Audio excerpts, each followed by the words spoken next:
কুয়াশায় চারিদিক একেবারে ঢেকে আছে। এমনিতেই অন্ধকার রাত, তার মধ্যে এই ঘন কুয়াশা যেন অন্ধকারকে আরো দ্বিগুণ বাড়িয়ে দিয়েছে। সবে বাজে মাত্র সন্ধে 7টা, তাতেই বাড়ির বাইরে মানুষের ছায়া পর্যন্ত খুঁজে পাওয়া দুষ্কর। এই গ্রামের ছোট বড় সব দোকানগুলো বন্ধ হলেও হরিশ কাকার চায়ের দোকান রাত 12টার আগে কখনোই বন্ধ হয় না। লোকটার শুকনো একহারা চেহারা, বয়স 50-এর কোঠায় পা দিয়েছে। তবে বয়স 50 হলেও লোকটি এখনো অবিবাহিত। পরনে একটা গেঞ্জি আর একটা টুকরো ধুতি।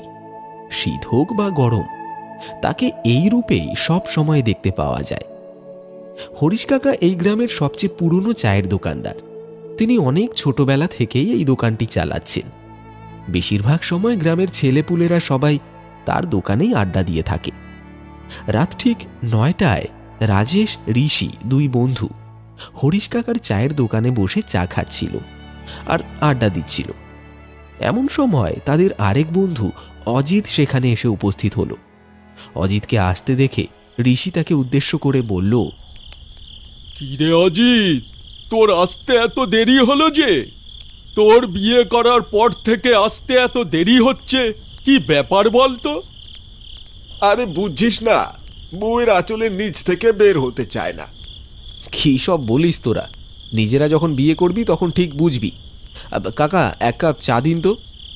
চা নিয়ে অজিত পাশে থাকা বেঞ্চটির ওপরে বসল।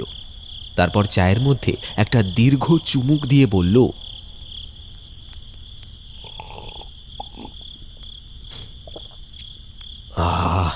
হরিশ কাকা, চাটা কিন্তু বেশ বানিয়েছো। হরিশ কাকার চা বরাবরই খুব ভালো হয়, সেটা সবাই জানে। তুই কথা ঘোরাচ্ছিস কেন সেটা বল। তুই বউকে বেশি ভয় পাস নাকি ভূতকে? বউকে তো ভয় পাই না, বাকি থাকলো ভূত। সেটাকে তো কোনোদিন চোখেই দেখিনি, শুধু গল্প আর কাহিনীতেই শুনেছি। তা বেশ বলেছিস অজিত, আসলেই আমরা তো কেউই কখনো ভূত দেখিনি, তাহলে ভূতের কথা শুনলেই এত ভয় লাগে কেন? হ্যাঁ, ঠিক বলেছিস। আচ্ছা হরিশ কাকা, আপনি কি কখনো ভূত দেখেছেন? বিয়ে কেন করেননি সেটা জিজ্ঞাসা করলে তো আপনি কিছুই বলেন না, কিন্তু ভূত দেখলে সেটা অবশ্যই আপনাকে বলতে হবে। হ্যাঁ কাকা, শোনান না একটা ভূতের গল্প। ঠিক আছে, তোমরা যখন এত করে বলছো তাহলে আজ তোমাদের একটা ভূতের গল্প শোনাবো আর ভূত দেখাবো। আমার যখন 10-12 বছর বয়স, তখন আমার বাবা মা দুজনেই একটি সড়ক দুর্ঘটনায় মারা যায়। আপন বলতে আমার এই পৃথিবীতে কেউ ছিল না। প্রথমে লোকেদের বাসায় চেয়ে চেয়ে খাবার খেতাম। কেউ খাবার দেয়, আবার কেউ দূর দূর করে তাড়িয়ে দেয়। তারপর ভাবলাম কাজ করব, কিন্তু ছোট বলে কেউ কাজ দিত না। বাবার দেওয়া ছোট্ট একটা বাড়ি ছাড়া আমার আর কিছুই ছিল না।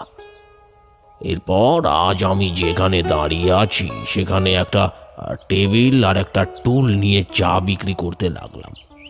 সাথে স্কুলের পড়াশোনাও চালিয়ে যেতে লাগলাম। সকালে চা বিক্রি করে স্কুলে যেতাম, আবার স্কুল শেষ করে দোকানে বসতাম।